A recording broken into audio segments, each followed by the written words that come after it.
আল্লাহ সুবহানাহু ওয়া তাআলা আমাদেরকে জানিয়েছেন যে মুসলিম না হয়ে তুমি মৃত্যুবরণ করো না। কেন? আল্লাহ সুবহানাহু ওয়া তাআলা আমাদেরকে এই নিয়ামত গিফট হিসেবে দিয়েছেন, ফ্রি। আজকে মুসলিমরা এটাকে কদর করতে পারতেছেন না, অথচ আল্লাহ সুবহানাহু ওয়া তাআলা এই মুসলিমত্বের কারণে আপনার উপরে অনেক কিছুকে সহজ করে দিয়েছেন। যেমনটা বলেছিলাম যে আল্লাহ সুবহানাহু ওয়া তাআলা আমাদেরকে মুসলিম করে কতটা সম্মানিত করেছেন আপনি জানেন? যারা এটাকে ঠিক রেখে মরতে পারবে, ওই কাফেরদের জীবন দেখে আপনি ধোঁকা খেয়ে যাচ্ছেন। ইহুদি নাসারারা, আমার সামনে দুইটা হাদিস আছে, ইমাম মুসলিম সেই হাদিস কোট করেছেন। হাদিসটি আপনি মুসলিমের তওবার অধ্যায় পেয়ে যাবেন, 50 নম্বর অধ্যায়। হাদিস নাম্বার হচ্ছে 6904, 6905। তাতে আল্লাহ সুবহানাহু ওয়া তাআলার পক্ষ থেকে মুসলিমদের জন্য কি করা হয়েছে আপনি দেখেন। রাসূলুল্লাহ সাল্লাল্লাহু আলাইহি ওয়াসাল্লাম তিনি বলেন, এই পৃথিবীতে এমন কোন মুসলিম নাই যেই ব্যক্তি ইসলামের উপরে মরে যায় তাকে আল্লাহ নাজাত দেওয়ার জন্য কি করেছেন জানেন? একজন কাফের, একজন ইহুদি অথবা একজন খ্রিস্টানকে আল্লাহ রেডি করে রাখেন। জাহান্নামে যদি কোনো মুসলিমকে দেওয়ার সময় আসবে, যেই মুসলিম ক্ষমা পাওয়ার যোগ্য কিন্তু কোনো ভুল ত্রুটি তার হয়ে গেছে, ফায়সালা যদি হয়ে যায় জাহান্নামের, একে আল্লাহর পক্ষ থেকে বলা হবে থামো। জাহান্নামকে উদ্দেশ্য করে বলা হবে, তুমি আমার এই কাফের বান্দাটাকে নিয়ে নাও, এই ইহুদি অথবা খ্রিস্টানকে নিয়ে নাও, এই মুসলিম ব্যক্তিকে ছেড়ে দাও। এটা হচ্ছে বদলা। কোরআনে আল্লাহ সুবহানাহু ওয়া তাআলা শাফাতের কথা বলেছেন, বদলার কথা বলেছেন, ফিদিয়ার কথা বলেছেন, যেগুলো কোনো কাফেরদের জন্য প্রযোজ্য না, কাজ হবে না। এগুলো হবে সব মুসলিমদের জন্য। মুসলিমদের জন্য আল্লাহ শাফাতের ব্যবস্থা করেছেন।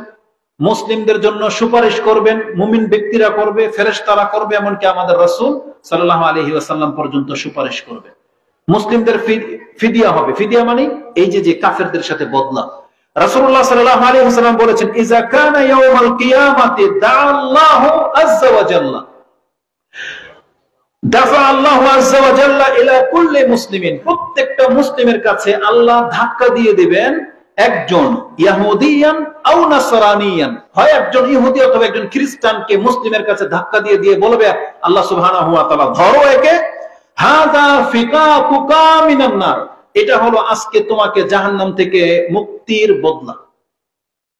মানে একজন কাফের একজন মুসলিমের বদলা হবে কিয়ামতের মাঠে, যাতে করে আল্লাহ সুবহানাহু ওয়া তাআলা এই মুসলিমকে ক্ষমা করে দিতে পারেন।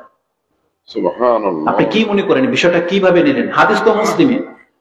অপর বর্ণনাটা এরকম, লা ইয়ামুতু মুসলিমুন, এমন কোন মুসলিম নাই যে মরে যায়,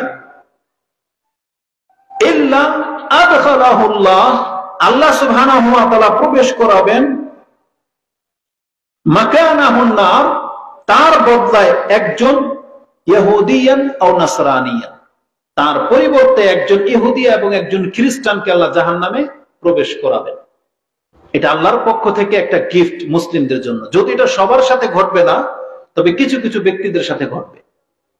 হতে পারে ফিলিস্তিনে যারা আজকে ইহুদিরা মুসলিমদেরকে হত্যা করতেছে, আল্লাহ হয়তো ওই সমস্ত মুসলিমদেরকে দাঁড় করাবেন যাদেরকে হত্যা করা হয়েছে, এবং কিয়ামতের মাঠে আল্লাহ এই মুসলিমকে বলবেন যে এই ইহুদি তোকে হত্যা করেছিল, একে ধর জাহান্নামে ফেল, তোর জন্য জান্নাত।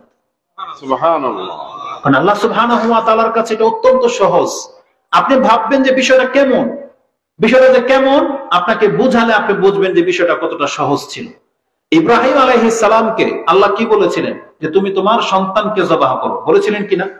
ইব্রাহিম আলাইহিস সালাম কি প্রস্তুত ছিলেন? প্রস্তুত ছিলেন। তার ছেলে কি প্রস্তুত ছিল? তিনিও প্রস্তুত ছিল, এবং তিনি বলেছেন, ইয়া আবাতি ফাল, হে আমার পিতা, আপনি করেন যা আপনাকে আদেশ করা হয়েছে। সাতাজিদুনি ইনশাআল্লাহ মিনাস সাবিরিন, আপনি আমাকে ধৈর্য ধারণকারী ব্যক্তি পাবেন। ইসমাইল আলাইহিস সালাম তিনি বলেছিলেন, আমি একটু শব্দ করব না, আমি প্রস্তুত আছি, আপনি আমাকে জবাহ করলে, আল্লাহ যেহেতু বলেছেন করে ফেলেন। ইব্রাহিম আলাইহিস সালাম প্রস্তুত, তার সন্তানও প্রস্তুত, জবাহ কিন্তু হয়ে যেত, কিন্তু আল্লাহ সুবহানাহু ওয়া তাআলা কবুল করে নিলেন। এবং মুসলিমদের প্রাণের বিনিময়ে, সন্তানের প্রাণের বিনিময়ে আল্লাহ কিন্তু আল্লাহর পক্ষ থেকে একটা দুম্বা পাঠিয়েছিলেন। ওই দুম্বাটা কিন্তু দুনিয়ার দুম্বা ছিল না। আল্লাহ বলেছেন, ওয়াফাদাইনাকা বিযিবহিন আযীম, আমি তোমাকে ফিদিয়া স্বরূপ একটা মহা কুরবানি দিলাম। তার মানে তোমার সন্তানকে বদল করে দিলাম কিসের সাথে? দুম্বার কুরবানির মাধ্যমে। আর না হইলে আজকে কিন্তু আমাদের প্রত্যেকের সন্তানকে কুরবানি করতে হতো, কিন্তু আল্লাহ সুবহানাহু ওয়া তাআলা সেটা মানুষের প্রাণ বাঁচিয়ে কোথায় দিয়ে দিলেন? পশুর মধ্যে দিয়ে দিলেন। তার মানে এখন আমরা যে দুম্বা, ভেড়া, গরু, ছাগল জবাহ করি, এটা ধরতে হবে আপনাকে যে যেন আমি আমার সন্তানকে কুরবানি করতেছি, কারণ এটার বদলা আল্লাহ করে দিয়েছেন, যাতে করে আল্লাহ আমাদের দিকে ইহসান করেছেন। তাহলে আল্লাহ সুবহানাহু ওয়া তাআলা যদি দুনিয়াতে মানুষের বদলায় প্রাণীকে জবাহ করতে পারেন, তাহলে কিয়ামতের মাঠে যেই সমস্ত ইহুদি নাসারারা এমনি জাহান্নামে যাবে, তাহলে এদেরকে আল্লাহ সুবহানাহু ওয়া তাআলা মুসলিমদের বদলা করাটা এটা অত্যন্ত সহজ কাজ। আর যেহেতু এটা হাদিস মুসলিমে আছে, এটা হচ্ছে একটা মাধ্যম যে আল্লাহ যে মুসলিমদেরকে ক্ষমা করবেন, এটার একটা মাধ্যম। এটা শর্ত কি? আপনাকে মুসলিম হয়ে মরতে হবে। যে মুসলিমত্ব আল্লাহ আমাদেরকে দিয়েছেন, আজকে এটা আমরা কদর করতেছি না। এই যে ভাই আমাদেরকে বলেছেন যে আমাদের সমাজের যে অবক্ষয়, যে অধিকাংশ মানুষ আছে যারা পীরেরও মুরিদ হয় এবং কবর মাজার নিয়ে মেতে ওঠে। আমরা প্রায় সময় দেখি এই অঞ্চলগুলোতে গেলে ওই জারি গান, ওই পালা গান হয়। এখন পর্যন্ত এইসব জায়গায় টাঙ্গাইলে এগুলো তো হয়। 2024 সাল চলতেছে, এখন পর্যন্ত মানুষ ওই ডুগডুগিওয়ালাদের পেছনে বসে থাকে। এটা একটা খুব বিস্ময়কর ব্যাপার। পৃথিবী কোথা থেকে কোথায় চলে গেছে, এখন পর্যন্ত বাঙালি জাতি ওই মঞ্চ পালা গানের মধ্যে পড়ে আছে। তার মানে তা থেকে তারা উঠে আসতে চাচ্ছে না। অথচ পৃথিবী ধ্বংস হয়ে যাওয়ার একবারে শেষ প্রান্তে চলে আসে, সভ্যতা কোথায় চলে গেছে। কিন্তু আমরা আমাদের ওই বাপদাদাদের থিওরি, যেগুলো আমাদের পূর্বযুগীয় আমল, ওগুলোর উপরে আমরা পড়ে আছি। অথচ রাসূলুল্লাহ সাল্লাল্লাহু আলাইহি ওয়াসাল্লাম তিনি যখন প্রথম মক্কাতে ইসলামের দাওয়াত নিয়ে এসেছিলেন, তখন তিনি যে দাওয়াত গুলো দিতেন তার মধ্যে একটা বাক্য ছিল এটা, যেটা আবু সুফিয়ান রাদিয়াল্লাহু তাআলা আনহু, তখনও তিনি মুসলিম হননি, তখন তিনি হিরাকালের কাছে যখন বললেন যে এই যে আমাদের দেশ থেকে এই বিধর্মীরা মানে দিন পরিত্যাগ করে হিজরত করে আপনার দেশে চলে আসছে, এদেরকে আমরা ফেরত নিতে আসছি, ফেরত দিয়ে দেন। তখন বলতেছে কি ব্যাপার? বলছে আমাদের সমাজে একজন ব্যক্তি নিজেকে নবী দাবি করতেছে এবং বেদিন হয়ে গেছে, এরা হলো ওই বেদিনের অনুসারী, মানে রাসূলুল্লাহ সাল্লাল্লাহু আলাইহি ওয়াসাল্লামের কথা বলতেছে। তখন হিরাকাল ছিল বিচক্ষণ ব্যক্তি, তখন বলতেছে যার কথা তুমি বললা এ তোমাদেরকে কি দাওয়াত দেয়, কি বলে উনি? তখন এ আবু সুফিয়ান বলেছিল সে আমাদেরকে বলে তা'বুদুল্লাহ ওয়ালা তুশরিকু বিহি শাইআ, তোমরা এক আল্লাহর ইবাদত করো, তোমরা আল্লাহর সাথে শিরিক করো না। এবং বলে উতরুকু মা ইয়াকুলু আবাআকুম, তোমাদের বাপদাদারা যা বলে এগুলোকে আগে ছাড়ো। এই সমাজের বাপদাদা, নানা দাদারা যেগুলো বলে এগুলোকে আগে ছাড়ো, কারণ এখন কোরআন নাজিল হওয়া শুরু হয়েছে। কোরআন যা বলে এখন তোমরা তা করতে হবে। এটা মানতে গেলে কি করতে হবে? এই সমাজের প্রচলিত প্রথাগত এই সমস্ত নীতি আপনাকে আগে ছাড়তে হবে, ছেড়ে দিয়ে তারপরে দেখতে হবে আপনাকে কোরআন হাদিস আপনাকে কোন দিকে ডাকে। আপনি যদি কোরআন হাদিস বুঝতে চান, তাহলে পুঁথির কিতাবের কথা আপনাকে ছাড়তে হবে, এই মারিফতের কথা এগুলোকে আপনাকে ছাড়তে হবে, আপনাকে শরীয়ত মোতাবেক চলতে হবে। কারণ আল্লাহ সুবহানাহু ওয়া তাআলা কোরআন নাযিল করে দিয়ে আমাদের রাসূলকে বলেছেন সুম্মা জাআলনাকা আলা শারিয়াতিন মিনাল আমরি ফাত্তাবি'হা ওয়া লা তাত্তাবি' আহওয়া আল্লাযিনা লা ইয়ালামুন। হে নবী, আমি আপনাকে একটা শরীয়তের উপরে দাঁড় করিয়ে দিয়েছি, এখন থেকে আপনি শরীয়ত মোতাবেক চলবেন। খবরদার যারা জানে না তাদের খেলতামশার অনুসরণ আপনি করবেন না। আমাদেরকে শরীয়ত মোতাবেক চলতে বলা হয়েছে, আর আমাদের শরীয়ত হচ্ছে ইসলাম। এই ইসলামের মধ্যে 4টা জিনিস আছে। আপনার বিশ্বাসগত দিক ঠিক হতে হবে, আপনার আমল ঠিক হতে হবে, আপনার চরিত্র ঠিক হতে হবে, এবং আপনার মুআমালাত অন্যের সাথে আদান প্রদান ঠিক হতে হবে। আমরা কয়েকজন মুসলিম বলতে পারবো আমাদের কোনটা ঠিক? অধিকাংশ মুসলিমদের দেখা যায় আকীদাই ঠিক নেই এখন পর্যন্ত। সে আল্লাহকে চিনে না। যদি আল্লাহ সুবহানাহু ওয়া তাআলার ডেফিনিশন তার কাছ থেকে জানতে চাওয়া হয়, সংজ্ঞায়িত করতে বলা হয়, ও কিছুই বলতে পারবে না যে আল্লাহ সম্পর্কে, কারণ তো কোরআন পড়েই না। কারণ কোরআনে আছে আল্লাহ সুবহানাহু ওয়া তাআলার কথা, হাদিসে আছে। তো যেই ব্যক্তি কোরআন হাদিসের সাথে কোনো সম্পর্ক নাই, ও কি করে বলবে ওর রবের পরিচয়? কি করে বলবে? যা ইচ্ছা তাই বলে দেবে। অথচ আমরা প্রত্যেকটা ব্যক্তি জানি যে সবচেয়ে সহজ কথা হলো কবরে আমাদেরকে 3টা প্রশ্ন করা হবে। কি? মান রব্বুক, তোমার রব কে, তাই না? এত সহজ একটা প্রশ্ন করা হবে, আর আপনি ভাবতেছেন কত সহজ প্রশ্ন, তাই না? তোমার রব কে, এটা কোনো প্রশ্ন হইলো? আপনি বলতে পারেন, যে কেউ বলতে পারবে, মুসলিম হলেই বলবে আমার রব আল্লাহ। কত সহজ না? কথাটা যত সহজ, আপনি কিন্তু এটা মুখে বলতেছেন আমার রব আল্লাহ, কিন্তু আল্লাহর জন্য আপনি কিচ্ছু করতেছেন না, কিছুই কিন্তু করতেছেন না আপনি। যেমন যে একটু আগে আমি জানি না কথাটাকে কে কিভাবে নেবেন। এতদিনে মঞ্চ ছিল অন্য একটা দলের, যদিও এটা আমরা মুসলিমরা বলতেছি ওয়াজ মাহফিল, কিন্তু এখানে সবচেয়ে বেশি ইন্টারফেয়ার করে ওই রাজনীতিবিদরাই। এতদিন ছিল একটা দলের আন্ডারে, আমরা যখনই কথা বলতাম ওই দলের নেতারা এসে তাদের নেত্রীদের গুণগান গাইতো, তাদের কৃতিত্ব তুলে ধরতো। ওইটা বাদ হয়ে গেছে, এখন আরেক দলের লোকেরা আসছে। এখন ওনারা এটা কিভাবে নেবেন জানি না, কিন্তু এরাও কিন্তু মুসলিম, মুসলিম না? বলতেছে এটা ওয়াজ মাহফিল, কিন্তু এখানে এসে যখন ওই দলের লোকেরা তাদের নেত্রীর গুণগান গাইতো, এটা যখন আপনাদের পছন্দ হয় না, আজকেও কিন্তু আপনারা ওই একই চরিত্রের কাজ করতেছেন। আপনারা এসে আপনাদের নেতা নেত্রীর গুণগান গাচ্ছেন, অথচ আপনি মুসলিম। আপনি আল্লাহর গুণগান গাবেন কবে বলেন? আপনি আল্লাহর গুণগান গাবেন কবে? এটা মুসলিমের চরিত্র। মুসলিম সবসময় আল্লাহর মর্যাদা নিয়ে কথা বলবে। আমরা হুজুর বিদায় যে আল্লাহর কথা বলবো, আর আপনি মুসলিম হুজুর না বিদায় আপনি যার তার কথা বলবেন, এটা কি মেনে নেওয়ার যোগ্য না? কারণ আপনি মুসলিম। তো মুসলিম সব সময় আল্লাহর কথা বলবে, আল্লাহর দলের থাকবে, ইসলামের পক্ষে থাকবে।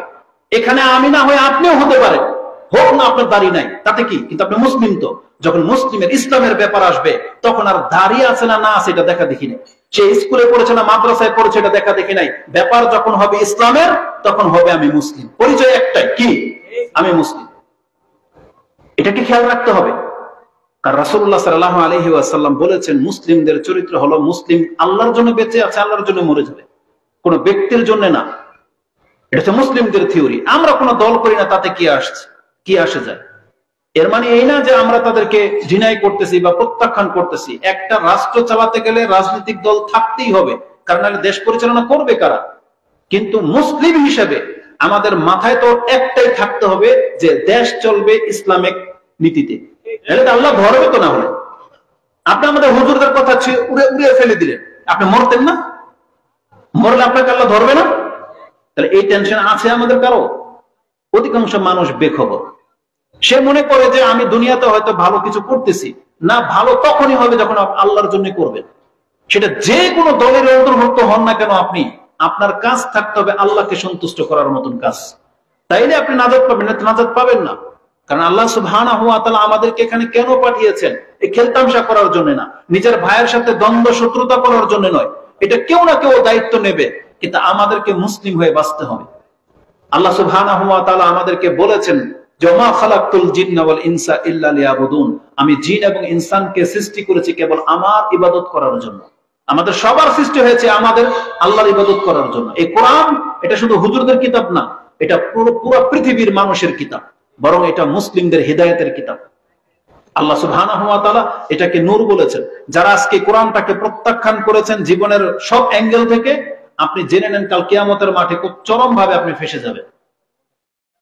যে রাসূলকে আপনি বলতেছেন আপনার পক্ষে সাক্ষী দেবেন, বরং এই কোরআন আমাদেরকে রাসূল আল্লাহ জানিয়েছেন এই রাসূল এবং কোরআন তোমার বিপক্ষে সাক্ষী দেবে। আপনি দেখে নেন কোরআনে আল্লাহ সুবহানাহু ওয়া তাআলা সূরা ফুরকান 25 নম্বর সূরা 30 নম্বর আয়াতে আল্লাহ বলেছেন, ওয়াকালা রাসূল, সেই দিন রাসূল বলবে, ওয়াকালা রাসূল ইয়া রাব্বি ইন্না কওমি ইত্তাখাযু হাযাল কুরআনা মাহজুরা, আমার এই জাতি কোরআনটাকে তো গ্রহণ করেছে কিন্তু পরিত্যক্ত বস্তু হিসেবে। এরা বলে যে এটা আল্লাহর কালাম, কিন্তু এটা তার ব্যক্তি জীবনে কোনো উপকারে আসে না। এই কোরআন দিয়ে না সে কোনো ফয়সালা করে, না কোরআনের কোনো আইন মানে, না কোরআনের কোনো আয়াত করে, না কোনোদিন বোঝার চেষ্টা করেছে যে আমার রব আমাকে কি বলেছে। অথচ আমরা বলতেছি এটা আল্লাহর কালাম, অথচ এই কালামটাকে আমরা সামান্যতম মূল্যায়ন করতেছি না। আপনি ফেঁসে যাবেন কাল কিয়ামতের মাঠে। আর রাসূলুল্লাহ সাল্লাল্লাহু আলাইহি ওয়াসাল্লাম থেকে ইমাম মুসলিম হাদিস কোট করেছেন, যেটা আপনি তাহারাতের প্রথম হাদিস পেয়ে যাবেন, 422 নম্বরে রয়েছে। রাসূল বলেছেন, আল কোরআন হুজ্জাতুল লাকা ওয়া আলাইকা, কোরআন তোমার পক্ষে না হয় তোমার বিপক্ষে সাক্ষী দেবে, ছাড়বে না কাউকে। এই কোরআন যেমন আমাদের মর্যাদার জন্য নাযিল হয়েছে, এই কোরআন আমাদেরকে ডুবানোর জন্য নাযিল হয়েছে, জেনে নেন। যারা গ্রহণ করে নেবে তারা মুক্তি পেয়ে যাবে, যারা ছেড়ে দিচ্ছে তারা প্রত্যেকটা কাল কিয়ামতের মাঠে চরম ভাবে ফেঁসে যাবে। অতএব আমাদের মুসলিমদেরকে সবসময় নাজাতের কথাটা চিন্তা করতে হবে যে আমার পরকাল ঠিক থাকে কিনা। দুনিয়া আপনি যা খুশি করেন, কিন্তু পরকালকে ঠিক রেখে এমন কোন কাজ কোন মুসলিম করতে পারে না যেটা করলে তার পরকাল ধ্বংস হয়ে যাবে, এটা করলে তার জীবনের সবকিছু শেষ। আল্লাহ সুবহানাহু ওয়া তাআলা আমাদেরকে সূরা জুমার 39 নম্বর সূরার 7 নম্বর আয়াতে এটা আল্লাহ আমাদেরকে জানিয়েছেন, ফাবুদু মা শাইতুম মিন দুনি, তোমাদেরকে ভালো মন্দ সবকিছু জানিয়ে দেওয়া হয়েছে, এখন তোমার মর্জি, যা তার ইবাদত করো, তুমি বুঝবা। ফাবুদু মা শাইতুম মিন দুনি কুল ইন্নাল খাসিরিনা আল্লাযিনা খাসিরু আনফুসাহুম ওয়া আহলিহিম ইয়াউমাল কিয়ামাহ আলা যালিকা হুয়াল খুসরানুল মুবিন। আল্লাহ বলেছেন, যেই ব্যক্তি নিজের এবং নিজের পরিবারের ক্ষতি করেছে, কিয়ামতের দিন এই ব্যক্তি হবে স্পষ্ট ক্ষতিগ্রস্ত ব্যক্তি, আর এটাই হচ্ছে প্রকাশ্য ক্ষতি। অতএব যেই ব্যক্তি নিজের ক্ষতি করেছেন, নিজের পরিবারের ক্ষতি করেছেন, আপনি কিয়ামতের মাঠে ক্ষতিগ্রস্তদের একজন হবেন। এই জন্য বাঁচার পথ হলো ইসলামটাকে মেনে নেওয়া, ইসলাম মোতাবেক চলা, যেটা আজকে অধিকাংশ মানুষ ভ্রুক্ষেপ করতেছেন না। আল্লাহ সুবহানাহু ওয়া তাআলা আমাদেরকে এই কথাগুলো স্মরণ করিয়ে দিয়েছেন যে মুসলিম অনেক দামি জিনিস। এই মুসলিমত্বটাকে কদর করতে হবে, যেটা আপনি হেলায় ফেলায় খেলতামশা করে আপনার লাইফটাকে ধ্বংস করে দিচ্ছেন। আপনি টের পাচ্ছেন না যে প্রতিদিন যা কিছু করা হচ্ছে এগুলো কিন্তু আল্লাহ সুবহানাহু ওয়া তাআলা নোট করতেছেন। একটা মুখের জবানের কোন উচ্চারিত শব্দকে ছেড়ে দেওয়া হয় না, সেটা আপনার আমলনামার মধ্যে কিন্তু লেখা হচ্ছে, সেটা ভালো হোক বা মন্দ হোক। কোরআনে আল্লাহ সুবহানাহু ওয়া তাআলা সেটা আমাদেরকে জানিয়েছেন, যেটা আপনি 50 নম্বর সূরার 18 নম্বর আয়াতে পেয়ে যাবেন। মা ইয়ালফিযু মিন কাওলিন ইল্লা লাদাইহি রাকীবুন আতীদ। তোমার জবান থেকে এমন কোন জুমলা উচ্চারণ হয় না যেটা ফেরেশতারা নোট না করে ছেড়ে দিচ্ছে, সেগুলো নোট হচ্ছে। আর এই লেখাটা এত মারাত্মক লেখা হবে, আপনার সামনে যখন সেই কিতাবটা পেশ করে দেওয়া হবে, আপনি দেখতে পাবেন সেখানকার পাপ দেখলে প্রত্যেকটা ব্যক্তির চেহারা কালো হয়ে যাবে, যেটা আল্লাহ কোরআনে উল্লেখ করেছেন, যেটা আপনি সূরা কাহফ 18 নম্বর সূরার 49 নম্বর আয়াতে পেয়ে যাবেন।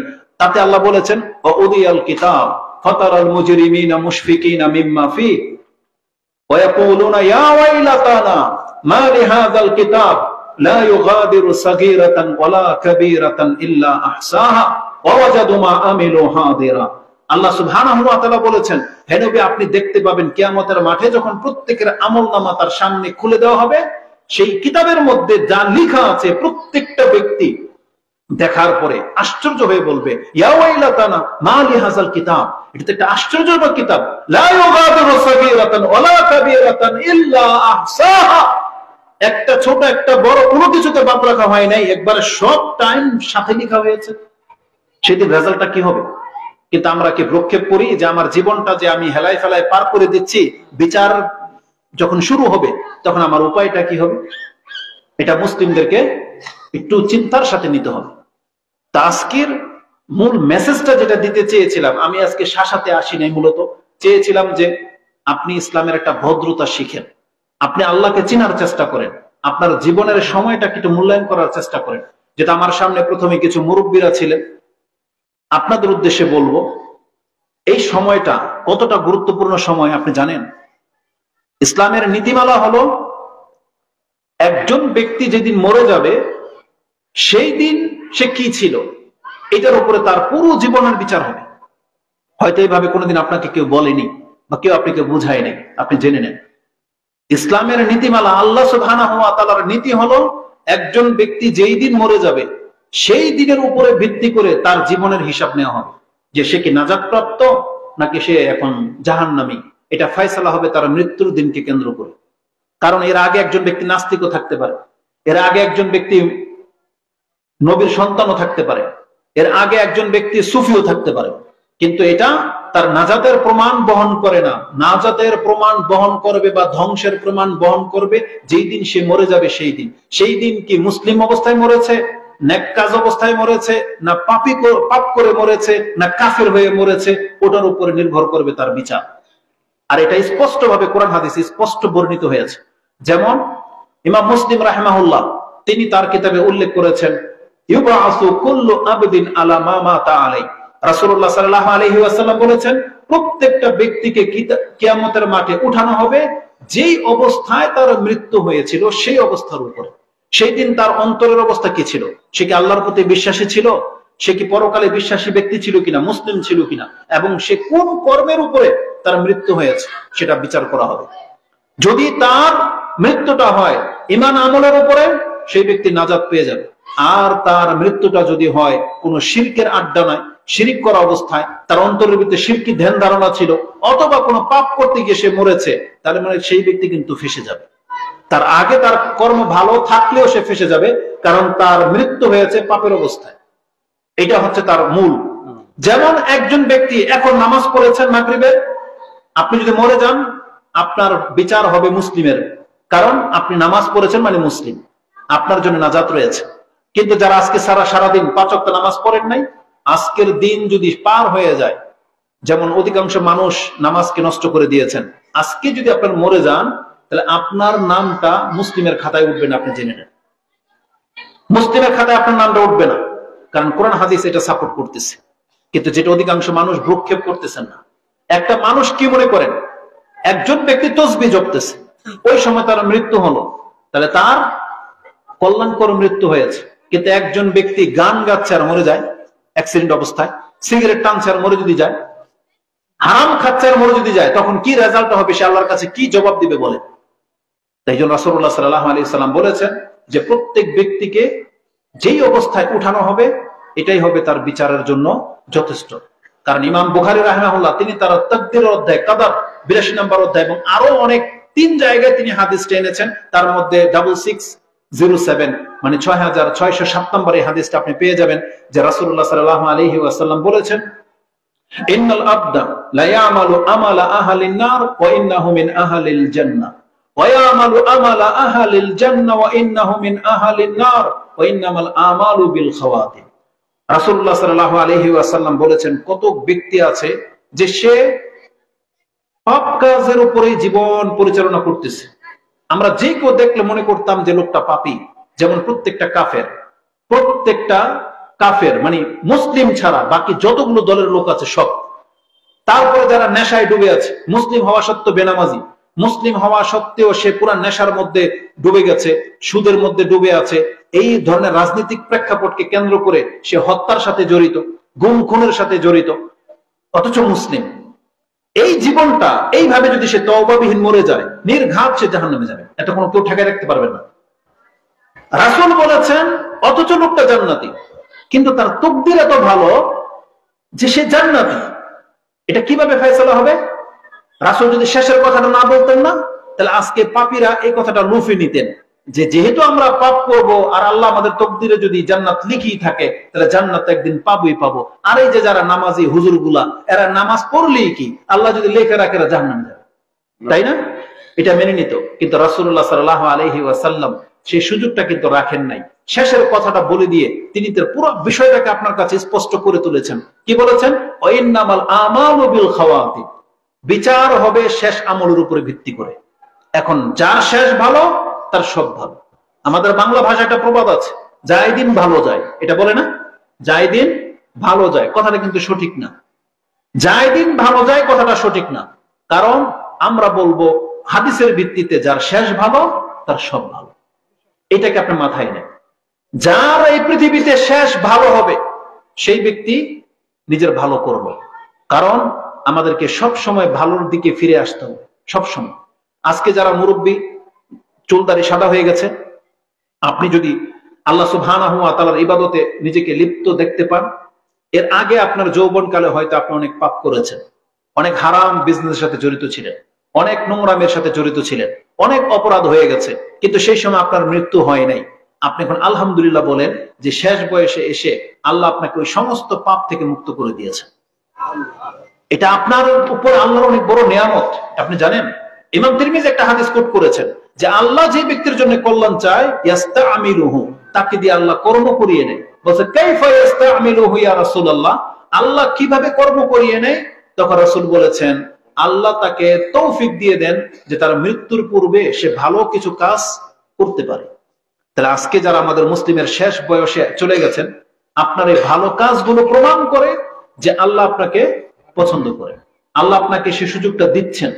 এটা আপনাকে লুফে নিতে হবে। আমাদের সমাজের কিছু ব্যক্তিরা আছে যারা একটা সময় বড় পাপী ছিল, ডাকাত ছিল, খুনি ছিল, ভূমিদস্যু ছিল, বা অনেক বড় ধরনের দুষ্ট টাইপের লোক ছিল।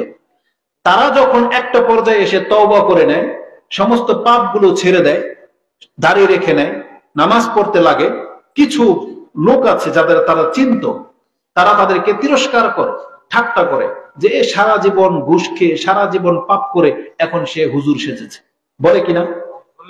আপনি জেনে নেন এটা আপনার মন্দ চিন্তা, আপনি আল্লাহ সুবহানাহু ওয়া তাআলাকে চিনতে পারেননি। আচ্ছা বলেন তো দেখি, এই সন্ত্রাসী, এই দুষ্ট লোককে যদি আল্লাহ ক্ষমা করে দেয়, আপনার কি ক্ষতি? বলেন, আপনার আমার কোনো ক্ষতি আছে? বরং আমরা তো এমনটাই হইতে হবে যে আল্লাহকে ক্ষমা করে দিক, নাকি না? কারণ আপনি যদি ওর ক্ষমার জন্য আল্লাহর কাছে দোয়া করেন, ওর ক্ষমা হোক বা না হোক, আপনার ক্ষমা আল্লাহ করেও দিতে পারে। তাই এটা হচ্ছে মুসলিমের দোয়ার বরকত, ভালো চিন্তার বরকত। আপনি কেন সংকীর্ণতায় ভোগেন? আল্লাহকে আমাদেরকে এটা জানায় নাই যে বনি ইসরায়েলের একজন ব্যক্তি 100টা মানুষকে হত্যা করার পরেও আল্লাহ তাকে ক্ষমা করেছেন? করেন এটা? রাসূল সাল্লাল্লাহু আলাইহি ওয়াসাল্লাম বলেছেন, ফিমা কানা কাবলাকুম, তোমাদের পূর্বে এক ব্যক্তি অতীত হয়ে গেছে, সে প্রথমে 99টা মানুষকে হত্যা করেছে। কাতালা 99 নাফসান, 99টা মানুষকে হত্যা করার পরে সে খুঁজতেছে যে আমাকে তওবা করা উচিত, আমার কি তওবা কবুল হবে?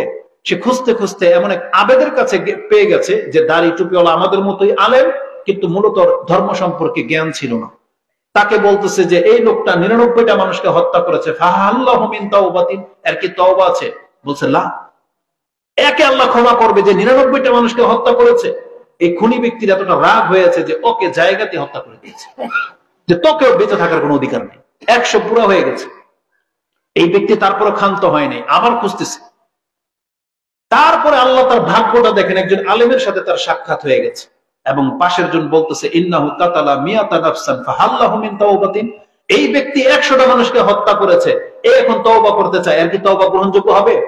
আলেম তো আলেমই, তিনি বলছেন নাম, ওমা ইয়াহুলু বাইনাহু ওয়া বাইনাল্লাহি ওমা ইয়াহুলু বাইনাহু ওয়া বাইনা তাওবাতিহি, তার মাঝে আর আল্লাহর মাঝে যে তওবা হবে, এটাকে কে ঠেকায় রাখতে পারে?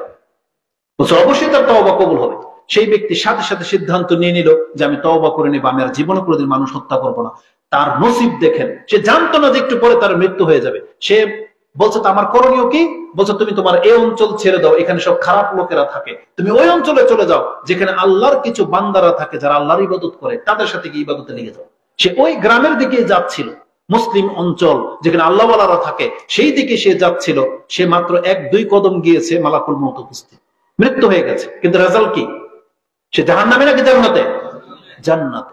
কারণ এটা আল্লাহ সুবহানাহু ওয়া তাআলার দয়া। আর আল্লাহ আমাদেরকে এটা কেন জানিয়েছেন? আল্লাহ আমাদেরকে এটা এই জন্য জানিয়েছেন যে একজন ব্যক্তি অনেক বড় ভুলের মাঝে থাকতে পারে, কিন্তু যেই ব্যক্তি যখন ভুল থেকে ফিরে আসবে, আমি আল্লাহ তখনই তাকে গ্রহণ করে নেব। আল্লাহ সুবহানাহু ওয়া তাআলা কিন্তু ক্ষমা করতে বিলম্ব করেন না। আমরা হয়তো আল্লাহর কাছে ক্ষমা চাইতে বিলম্ব করতেছি। আপনি এখন ক্ষমা চান, আল্লাহ ওয়াদা করেছেন যখন আমার কাছে ক্ষমা চাইবে আমি আল্লাহ তখনই ক্ষমা করে দেব। এটা হাদিস লাগবে আপনার? ইমাম তিরমিজি রাহিমাহুল্লাহ তিনি তার দোয়ার অধ্যায়ে 3540 নম্বর হাদিসটা দেখেন, 3540। আনাস রাদিয়াল্লাহু তাআলা তার বর্ণনা করে তিনি বলেন, ক্বাল আল্লাহু আযজা ওয়া জাল, আল্লাহ সুবহানাহু ওয়া তাআলা ডেকে বলেন, ইয়া ইবনে আদম ইন্নাকা মা দাআউতানি ওয়া রাজাউতানি গাফারতু লাকা আলা মা কানা ফিক ওয়ালা উবানি। ইয়া ইবনে আদম লাউ বালাগাত যুনুবুকা আনানাস সামাই সুম্মা ইস্তাগফারতানি লাগাফারতু লাকা ওয়ালা উবানি। হে আদম সন্তান, তুমি যতবার আমার কাছে ক্ষমা চাইতে আসবা, যতবার তুমি আমার কাছে আকাঙ্ক্ষা নিয়ে আসবা, আমি আল্লাহ ততবারই তোমাকে ক্ষমা করব। তোমার কি পাপ আছে আমি আল্লাহ এগুলোকে পরোয়া করি না। কি মনে করে? একজন ব্যক্তি হয়তো ধারণা করতে পারবে না যে আমার কত পাপ। আল্লাহ নিজেই বলে দিয়েছেন, লাউ বালাগাত যুনুবুকা আনানাস সামাই, তোমার পাপ যদি আকাশের মেঘমালা পর্যন্ত ভরে যায়, সুম্মা ইস্তাগফারতানি, তারপরও এসে যদি তুমি আমার কাছে ক্ষমা চাও, আল্লাহ বলেন গাফারতু লাকা, আমি তোমাকে ক্ষমা করে দেব, ওয়ালা উবালি, আমি কোনো পরোয়া করি না। এটা হচ্ছে আল্লাহ সুবহানাহু ওয়া তাআলা। কিন্তু আমরা আল্লাহকে চিনতে পারি না। আল্লাহর এক বান্দা একটা অপরাধ করে ফেলেছে, আল্লাহর কাছে বলতেছে আল্লাহ তুমি আমার অপরাধকে ক্ষমা করে দাও। শুধু বলেছে আল্লাহ আমাকে তুমি ক্ষমা করে দাও, এই কথাটা বলার সাথে সাথে আল্লাহ বলতেছেন আমি ওকে ক্ষমা করে দিলাম। আপনি পাবেন কোথায়? সূরা কাসাস 28 নম্বর সূরার 16 নম্বর আয়াতে, যেখানে আল্লাহর এক বান্দা বলেছিল, রব্বি ইন্নী যালামতু নাফসি ফাগফিরলি, হে আমার রব, আমি আমার নফসের উপরে জুলুম করে ফেলেছি, আপনি আমাকে ক্ষমা করে দেন। আল্লাহ শুধু একটা ফা অতিরিক্ত একটা শব্দ যোগ করেছেন যে সে চাইতে দেরি হয়েছে, ফাগাফারা লা, আমি আল্লাহ সাথে সাথে তাকে ক্ষমা করে দিয়েছি। তাহলে এটা হচ্ছে আমাদের দাওয়াত। আমাদের নবীরা এটাই শিক্ষা দিয়েছেন আমাদেরকে যে জাতিকে আল্লাহর দিকে ডাকো, তারা যেন তওবা করে ফিরে আসে। এমন না যে আপনাকে পাপের দিকে ঠেলে দেওয়া হচ্ছে, বরং আমরা যারা পাপ করে ফেলেছি তাদেরকে বলতেছি আপনি পাপ থামিয়ে দেন, চলে আসেন আল্লাহর দিকে, ফাফিরু ইলাল্লাহ, ঘুরেন আল্লাহর দিকে। আপনি জানেন না যে তওবার মানে কি? আল্লাহ কোনোদিন কোনো বান্দার কাছ থেকে মুখ ফিরায় না। কিন্তু আমাদের সমাজের যে পীরেরা যারা মুরিদ বানায় না, তারা কোন সেন্সে বানায় জানেন? বলতেছে যে আপনি এত বড় পাপী বা অপরাধী, আপনি কি সরাসরি আল্লাহকে পাবেন?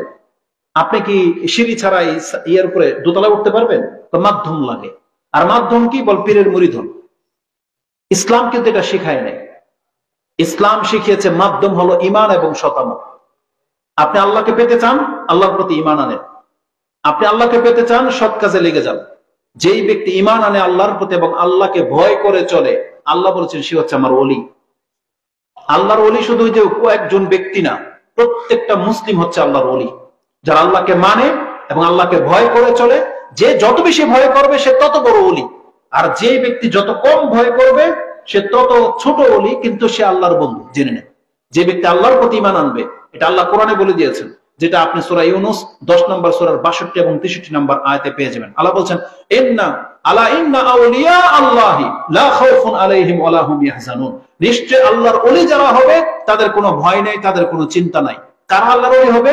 আল্লাযিনা আমানু ওয়া কানু ইয়াত্তাকুন। আল্লাহ বলেছেন যারা আমার প্রতি ঈমান আনে এবং আমাকে ভয় করে চলে, এরাই হচ্ছে আমার ওলি।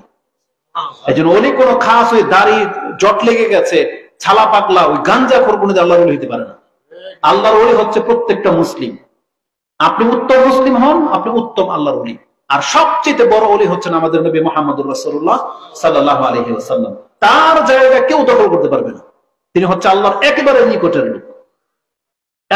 এতটা মর্যাদা তার হয়েছে। আমরা হলাম তার উম্মাহ।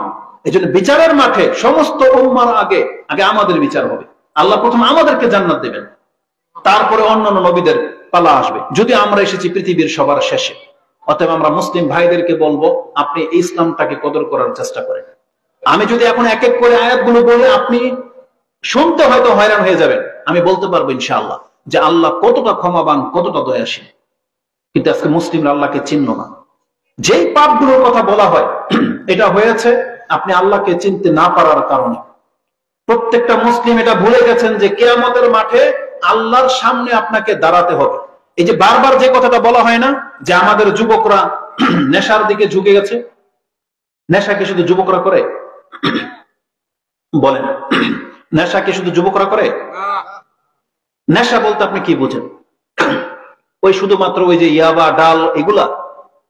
বিড়ি থেকে নিয়ে শুরু করে যতগুলো আছে ধূমপান জাতীয় সব নেশার অন্তর্ভুক্ত, জর্দা নেশার অন্তর্ভুক্ত, এগুলো সব নেশার অন্তর্ভুক্ত। তো কোন শ্রেণীর মানুষ আছে? খুব অল্প মানুষই আছে নেশা থেকে বেঁচে আছে।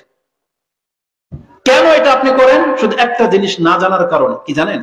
কাল কিয়ামতের মাঠে আল্লাহর সামনে কিন্তু আপনাকে ফেস টু ফেস দাঁড়াইতে হবে। সামনে কোনো তর্জমান মোতারজম থাকবে না, কোনো ট্রান্সলেটকারী থাকবে না, সরাসরি আল্লাহ আপনার সাথে কথা বলবে। আপনার লজ্জা হয় সেই দিন? যাদের মুখের মধ্যে দুর্গন্ধ আসবে, আপনার কি লজ্জা হবে না সেই দিন? আজকে একটা ভদ্র মানুষ, একটা আলেমের সাথে আপনি কথা বলতে পারেন না মুখের দুর্গন্ধের কারণে, আর সিগারেট বিড়ির গন্ধ তো আপনার পুরো শরীর ভরে যাচ্ছে, তাহলে আল্লাহর সামনে আপনি কিভাবে দাঁড়াবেন বলেন তো? এজন্য মুসলিম যদি এটা ভাবতো যে না, আমি আমার রবের সামনে দাঁড়াবো, একটা পবিত্র চেহারা নিয়ে আমি দাঁড়াবো, তাহলে কোনোদিন কোনো মুসলিম এই নেশার সাথে জড়িত হতে পারত না। যেহেতু শেখ চলে আসছেন, আমি কথাটাকে খাটো করে দিই। বলেন, নেশার বিষয় যেটা, এটা এত মারাত্মক, আজকে মুসলিম বোঝে না দেখে নেশা করে। নাহলে কোনো আলেমকে এটা বলাই উচিত ছিল না যে নেশা থেকে তোমরা দূরে থাকো। এটা এত জঘন্য জিনিস। এক তো আল্লাহ সুবহানাহু ওয়া তাআলা শাস্তিবিহীন কোনো নেশাকারকে মাফ করবে না, এবং রাসূল বলেছেন তাকে তিনাতুল খাবাল পান করতে দেওয়া হবে বিচারের মাঠে। সেটা কি বলছে? জাহান্নামের রক্ত পড়া যে পুঁজ, এগুলো খেতে দেওয়া হবে। এগুলো না খাওয়ানো ছাড়া কোনো নেশাখোরকে আল্লাহ মাফ করবে না। দ্বিতীয়ত আমি আপনাকে একটা লজিক বলি, আল্লাহ সুবহানাহু ওয়া তাআলা কিন্তু মুসলিমদেরকে অনেক সম্মানিত করে সৃষ্টি করেছেন। পৃথিবীর কোন সৃষ্টিকে আল্লাহ এতটা সম্মান দেন নাই যতটা সম্মান মানুষকে দিয়েছেন। মানুষকে আল্লাহ এতটা সম্মান দিয়েছেন। পাবেন কোথায়? কোরআনে আছে। সূরা বনী ইসরাঈল 17 নম্বর সূরার 70 নম্বর আয়াত আল্লাহ বলেন, ওয়ালাকাদ কাররামনা বনী আদম ওয়া হামালনাহুম ফিল বাররি ওয়াল বাহর ওয়া রাযাকনাহুম মিনাত তাইয়্যিবাত। এই আয়াতের তাফসীর আপনি দেখেন, আব্দুল্লাহ ইবনে আব্বাস বলতেছেন আল্লাহ মানুষকে এতটা সম্মানিত করেছেন যে সমুদ্রে এবং স্থলে সব জায়গায় মুসলিম মানে মানুষ রাজত্ব করে। মানুষের রাজত্ব, কোন জায়গায় জিন বাদশা হয় না, সব জায়গায় মানুষই কিন্তু বাদশা, হোক সেটা কাফের কিন্তু মানুষ। তারপর আল্লাহ বলেছেন আমি মানুষকে সম্মানিত করেছি উত্তম রিজিক দিয়ে। মানুষ কোনোদিন নোংরা জিনিস খাবে না, মানুষ সব সময় পবিত্র, পাক পবিত্র জিনিস খাবে। আপনি আপনার জন্মটা নিয়ে ভাবেন তো, আমরা প্রত্যেকে মায়ের পেটে ছিলাম না? ছিলাম কিনা? কয় মাস? 9-10 মাস, 8-9 মাস ধরে নেন মায়ের পেটে ছিলাম। আমরা তো সেখানে বড় হয়েছি না? কিছু খেয়েই তো বড় হয়েছি নাকি না? কি খেয়ে বড় হয়েছি বলেন? মায়ের পেটের রক্ত, পচা রক্ত খেয়ে বড় হয়েছে। কিন্তু আল্লাহ সুবহানাহু ওয়া তাআলার মর্যাদা দেখেন, আল্লাহ চাইলে কিন্তু মায়ের পেটে আমাদের মুখ খুলে দিতে পারতেন, ওই রক্ত আমরা মুখ দিয়ে খেতে পারতাম। কিন্তু কোন বাচ্চার রক্ত কি মুখ দিয়ে গেছে? না। কি দিয়ে গেছে?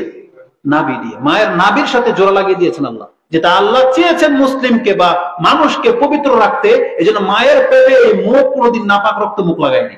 কি মনে করেন? আপনি আল্লাহর সৃষ্টির বিষয়টা দেখেন, তারপরে ধরেন আপনার ভূমিষ্ঠ হয়ে গেল।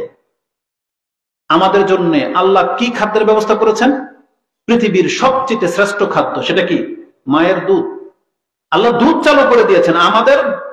শুধু এটা মুসলিম না, আল্লাহ দেখেন কি করেছেন, ইহুদি খ্রিস্টানদের, কাফেরদের মায়ের বুক থেকে কি মদ বেরোয় না দুধ বেরোয়? মদ বেরোয়, কি বেরোয়? দুধ বেরোয়। তা আল্লাহ তো এটা চাইলে পারতেন যেটা শুধু মুসলিমদের জন্য আর কাফেরদের জন্য মদ বেরোবে, এটা পারতেন না? কিন্তু আল্লাহ সুবহানাহু ওয়া তাআলা স্রষ্টা হিসেবে চাইনি কোনো ব্যক্তি কোনো হারাম খাদ্য খাক। এজন্য আল্লাহ কাফেরদের মায়ের বুক থেকে দুধই বের করে দেন, পবিত্র জিনিস। কিন্তু বড় হওয়ার পর এই লোকগুলাই নোংরা জিনিসে মুখ লাগায়, এই লোকগুলো নেশাদার দ্রব্য খায়।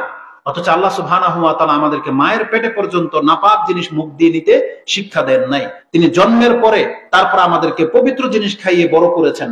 এবং আব্দুল ইবনে আব্বাস বলতেছেন, মানুষের সম্মান হলো মানুষ তার এই আঙ্গুলগুলো ব্যবহার করে খেতে সক্ষম, তার খাদ্যের জন্য তার মাথা মাটিতে নোয়াতে হয় না। আপনি দেখেছেন গরু কিভাবে খায়? গরু ঘাস খায়, মাথা জমিনে লাগিয়ে দিয়ে, তাই না? যতগুলো পশু আছে কিভাবে খায়? মাথা লাগিয়ে দিয়ে। কিন্তু মুসলিমকে প্লেটের মধ্যে মুখ দিয়ে খায়, কি করে? তারা হাত দিয়ে খাবার তুলে খায়। কেন জানেন? কারণ এই মাথাটা, এই চেহারাটা, এটা আল্লাহর কাছে অনেক বেশি সম্মানিত, অনেক বেশি সম্মানিত। আল্লাহ বলেছেন, বান্দা তোমার মাথাটা এতটা দামি, এটা যদি জমিনে রাখতে হয়, এটা রিজিকের জন্য তোমার মাথা কোনোদিন নিচে আমি আল্লাহ ঝুঁকাবো না। তোমার মাথা যদি ঝুঁকতো একমাত্র আল্লাহর সামনে ঝুঁকবে, রিজিকের সামনে তোমার মাথা ঝুঁকবে না। এই জন্য আল্লাহ আমাদের মাথাটাকে সবচেয়ে উপরে রেখেছেন এবং আমাদেরকে সম্মানিত করেছেন, যাতে আমরা শুধুমাত্র আল্লাহর কাছে মাথাটা নোয়াই। এটা আমাদের জন্য শিক্ষা, এটা আল্লাহ আমাদেরকে শিক্ষা দিয়েছেন, যাতে করে আমরা সম্মানিত, এটা আল্লাহ প্রমাণ করতে চেয়েছেন। বরং আল্লাহ সুবহানাহু ওয়া তাআলা কোরআনে বলে দিয়েছেন, আমাদের এই চেহারাটাকে, যদি আমাদের সবার চেহারা না, আমাদের পিতা আদম আলাইহিস সালামের চেহারাটাকে আল্লাহ তার নিজের 2 হাতে সৃষ্টি করেছে। জানেন, কোন সৃষ্টির ক্ষেত্রে আল্লাহ এই কথা ব্যবহার করেন নাই, কোন সৃষ্টির ক্ষেত্রে না। আল্লাহ সমস্ত সৃষ্টির ক্ষেত্রে বলেছেন কুন হও ফায়াকুন, হয়ে গেছে। কিন্তু একমাত্র মানুষকে আল্লাহ তার 2 হাত দিয়ে এই নাক চোখগুলো আল্লাহ বানিয়েছেন, যেটা কোরআন বলতেছে। আল্লাহ ইবলিসকে বলতেছেন যে তুই কেন সিজদা করলি না এমন একজন সৃষ্টিকে যাকে আমি আল্লাহ সম্মানিত করে সৃষ্টি করলাম। আল্লাহ সেই কথাটা বলতে গিয়ে কোন জায়গায় সম্মানটা দেওয়া হয়েছে, ইবলিসকে এই কথা স্মরণ করে দিয়ে আল্লাহ বলতেছেন, মা মানাকা আন তাসজুদা লিমা খালাকতু বিয়াদাইয়া, আমি যেই সৃষ্টিটাকে আমার 2 হাতে বানাইলাম, তুই তাকে কেন সিজদা করলি না?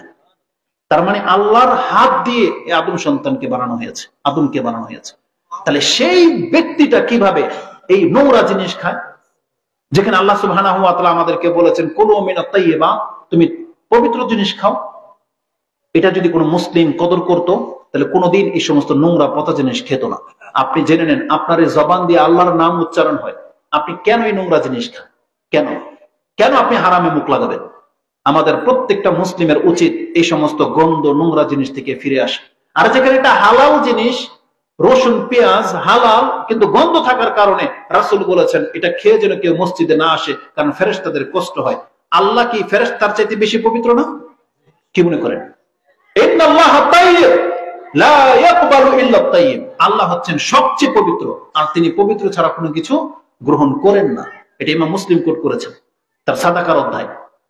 অতএব প্রত্যেকটা মুসলিমকে কথাগুলোকে মাথায় রাখতে হবে, নাহলে এই কথা আমাদের আলেমদেরকে কেন আপনাদেরকে বারবার বলতে হয়? আপনার ব্যক্তিত্ব থেকে কেন এটা বুঝেন না যে আপনি মুসলিম, সম্মানিত ব্যক্তি? এই নেশা, আপনারা যখন রাস্তা দিয়ে সিগারেট খেতে খেতে যান, পেছনে একজন ভদ্রলোক হাঁটে, আর কত কষ্ট পায় যে আপনার এই সিগারেটের গন্ধ তাকে সহ্য করতে হচ্ছে। এটা তো একটা আযাব। অথচ মুসলিম হতে হবে মুসলিমের কল্যাণকামী, জাবের রাদিয়াল্লাহু তাআলা তিনি ইসলাম গ্রহণ করেছেন রাসূলের হাতে এই কথার উপরে বায়াত করে যে বায়াতু আলা রাসূলিল্লাহ সাল্লাল্লাহু আলাইহি ওয়াসাল্লাম ইকামিস সালাহ ওয়া ইতাইজ যাকাত ওয়া নুসহি লিকুল্লি মুসলিমিন। আমি রাসূলের সাথে বায়াত গ্রহণ করেছি, আমি 5 ওয়াক্ত নামাজ পড়ব, আমি যাকাত ফরজ হলে যাকাত দেব, আর আমি প্রত্যেকটা মুসলিমের কল্যাণকামী হব, আমার দ্বারা কোনো মুসলিমের কোনো ক্ষতি হবে না। এই ওয়াদা করে আমি ইসলাম গ্রহণ করেছি। এটা ইমাম মুসলিম তার ঈমানের অধ্যায়ে কোট করেছেন। তাহলে আমরা কেন সেই চরিত্রের হতে পারতেছি না? আমরা তো সব সময় খালি অন্যকে কিভাবে কষ্ট দেব সেই চিন্তায় লেগে থাকি। আমাদের আচরণে, মুখের ভাষায়, অ্যাটিটিউড, ব্যবহারে সব আমাদের মুসলিমদেরকে কষ্ট দেয়। সবকিছুর ক্ষেত্রে আমরা মাতাব্বরি দেখাই। রাস্তায় বেরোলে দেখা যাবে যে এক একজন নেতা, সব নেতা, একটা রিক্সাওয়ালা অন্যের সাথে যে ব্যবহারটা করে আপনি দেখবেন, প্রাইভেট কারওয়ালা, বাসওয়ালা দেখবেন একে অপরকে, যে যার চাইতে বেশি ছোট তার আচরণটা দেখবেন সে কি করে। এমনটা কেন? মানে কেউ কারো ভুল, সামান্য ভুল আমরা হয়তো সহ্য করতে পারি না, মানে তখনই চড়াও হয়ে যায়। এটা আমাদের মধ্যে রয়েছে না? আমাদের প্রত্যেককে উত্তম চরিত্রের হতে হবে, কারণ আমাদের রাসূল সাল্লাল্লাহু আলাইহি সাল্লাম ছিলেন সবচেয়ে উত্তম চরিত্রের। তিনি আমাদেরকে শিক্ষা দিয়েছেন। অনেকগুলো কথা ছিল। আল্লাহ সুবহানাহু ওয়া তাআলা আমাদেরকে ক্ষমা করুন, যেটা আমাদের সবার মাঝে ভুল আছে। আল্লাহ সুবহানাহু ওয়া তাআলা আমাকে সহ এবং আমাদের মুসলিম ভাইদেরকে ক্ষমা করুন। এবং আমাদের দাওয়াত থাকবে, ইসলামটাকে মূল্যায়ন করার চেষ্টা করেন।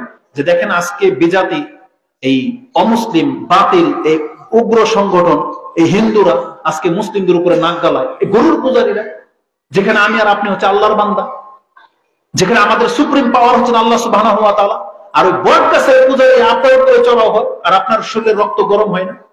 এটা তো হওয়ার না। মুসলিমদেরকে তার আপন ঐতিহ্যে ফিরে আসতে হবে। যখন ব্যাপার হবে ইসলামের, তখন আর কোনো দলাদলি নাই, কিন্তু তখন প্রাধান্য পাবে ইসলাম। আমরা মুসলিম আর প্রাধান্য পাবে ইসলাম। আমাদেরকে নিয়ে যারা শত্রুতা করবে, প্রত্যেকটা মুসলিমকে কিন্তু আপন জায়গা থেকে জবাব দিতে হবে। এটা শুধু হুজুরদের কাজ না, এটা প্রত্যেকটা মুসলিমের কাজ। এবং ওই চেতনা নিয়ে আপনাকে আগে বাড়তে হবে। আল্লাহ সুবহানাহু ওয়া তাআলা আমাকে সহ আপনাদেরকে কবুল করুন। আমাদের অতীতের পাপগুলোকে আল্লাহ মাফ করুন, এবং আমাদের কথায় যদি কোনো বাড়াবাড়ি হয়ে থাকে আল্লাহ ক্ষমা করুন, আর কথা যদি হক হয়ে থাকে আল্লাহ তুমি মেনে চলার তৌফিক দান করো। আমিন ইয়া রাব্বাল আলামিন। সুবহানাকাল্লাহুম্মা রাব্বানা ওয়া বিহামদিকা আশহাদু আল্লা ইলাহা ইল্লা আনতা আস্তাগফিরুকা ওয়া আতুবু ইলাইক। আসসালামু আলাইকুম ওয়া রাহমাতুল্লাহি ওয়া বারাকাতুহু।